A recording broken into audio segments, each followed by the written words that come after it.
Hey guys, and welcome back to another video. In this video we're going through the Power vs Richmond game. I thought I'd actually recorded this game earlier, but I was just thinking about the thumbnail I created for one of the team reviews for round 2, as I had Rozee as the poster for that one, so that's how I had thought about that. That was my thought train there.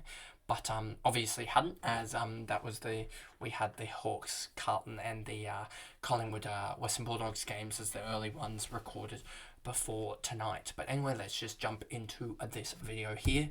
So, Port Adelaide, I think this one's probably going to be where we spend most of the time because, they absolutely dominated. If we go here, this is still on the last game recorded that you would have seen.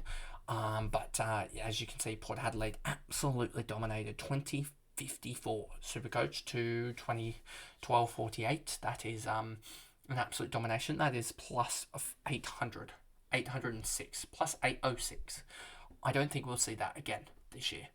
I genuinely don't think we'll see that again this year, as I don't have the actual individual team stats, but I can tell you it was an absolute mauling.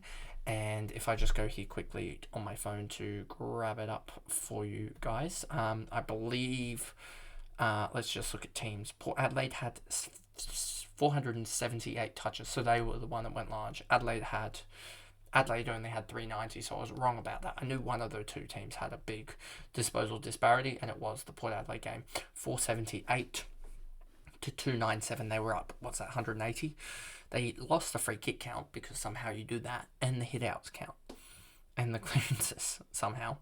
But then the marks, they won by 63, 133 to 70. And then the tackles as well, they won 52 to 39. So I think the Tigers got the rightful reality check. They were really good against Carlton.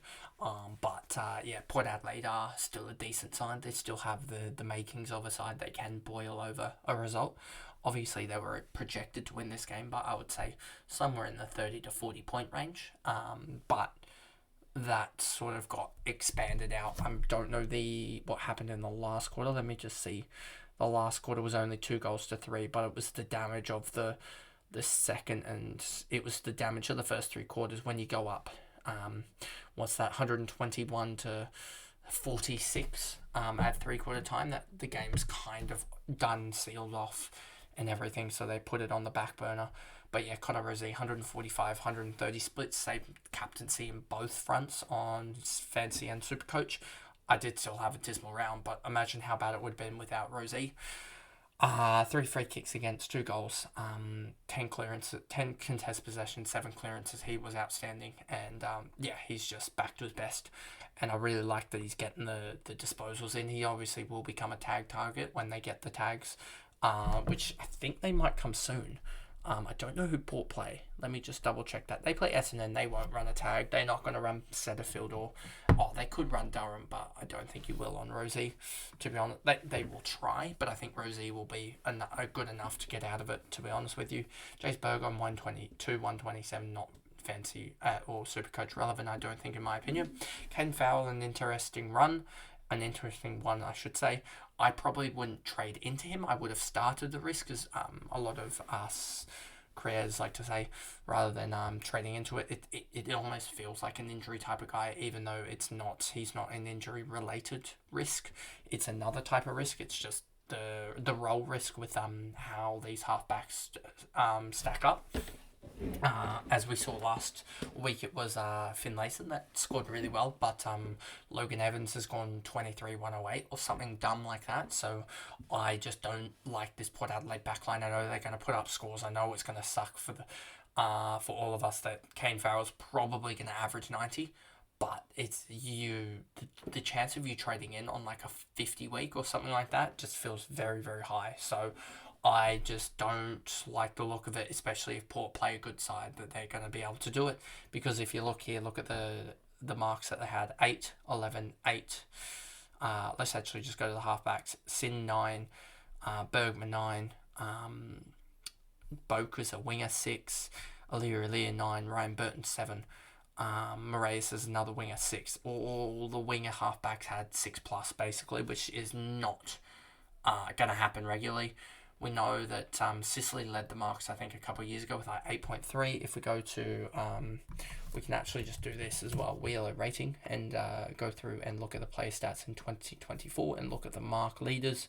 Mark leaders, Luke Ryan, 8.6, and then it trails away very, very quickly to 6.7. And Luke Ryan was sort of an anomaly, I would say, that year. It felt like James Sicily, 9.9, but then 8.6, so you can see the anomaly there. 8.3, so a couple of 8s. So, I mean, Luke Ryan actually wasn't an anomaly, I should say. He's just got a really cushy role. But then 8.6, so there's usually some 8s, but then the top 20 is 6 already, so we just don't see it.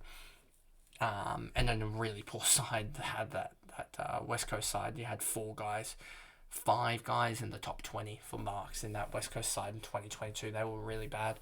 But then even, the year before that, it seems 8.5 is about the top, and 2020 had the injury, the shorter quarters, and then here as well, 8 in 2019.